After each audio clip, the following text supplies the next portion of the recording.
میرے دوستو، رزق کے فیصلے اللہ تعالیٰ کے ہاتھ میں ہیں۔ انسان تو اسباب ہی اختیار کر سکتا ہے، باقی اللہ جل شانہ سب کچھ کرتے ہیں۔ ایک واقعہ لکھا ہوا ہے، حضرت مفتی تقی عثمانی صاحب نے اپنی ایک کتاب کے اندر یہ واقعہ لکھا ہے۔ وہ فرماتے ہیں کہ جب میرا پہلی مرتبہ 1963 میں حجاز مقدس جانا ہوا تو ایک صاحب نے وہاں پر اپنا ایک بڑا عجیب واقعہ سنایا کہ ایک مرتبہ میں بازار میں کپڑا خریدنے گیا، ایک دکاندار کے پاس جا کر کپڑا دیکھا، کپڑا پسند آ گیا تو میں نے اس سے بھاؤ پوچھا اور سودا ہو گیا۔ میں نے اس سے کہا کہ اس میں سے اتنا کپڑا مجھے کاٹ دو۔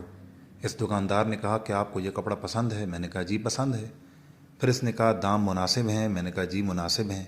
وہ دکاندار کہنے لگا کہ آپ ایسا کریں، یہی کپڑا سامنے والی کی دکان پر اسی دام میں مل جائے گا، آپ وہاں جا کر خرید لیں۔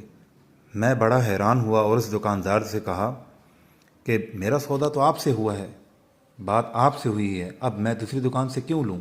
دکاندار نے کہا کہ آپ تو کپڑا خریدنے سے مطلب ہے، آپ اس میں بحث نہ کریں اور وہاں جا کر کپڑا خرید لیں۔ میں نے کہا میں سودا وہاں سے نہیں لوں گا، میرا سودا تو آپ سے ہوا ہے اور آپ ہی سے لوں گا، ورنہ آپ اس کی وجہ بتائیں کہ آپ سے کپڑا کیوں نہ لوں اور اس دکاندار کے پاس جا کر کیوں لوں؟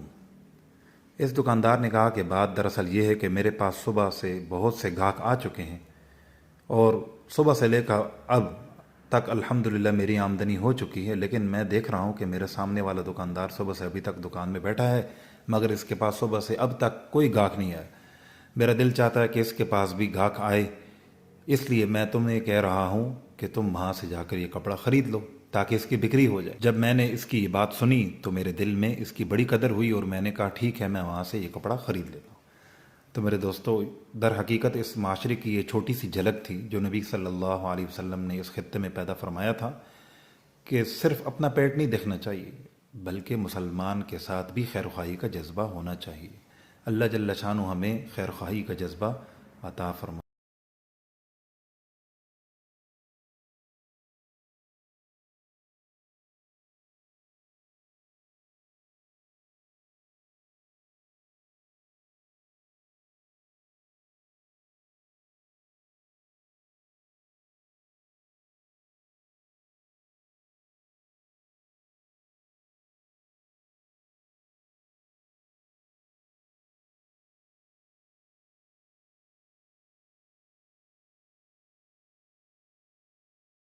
بہرحال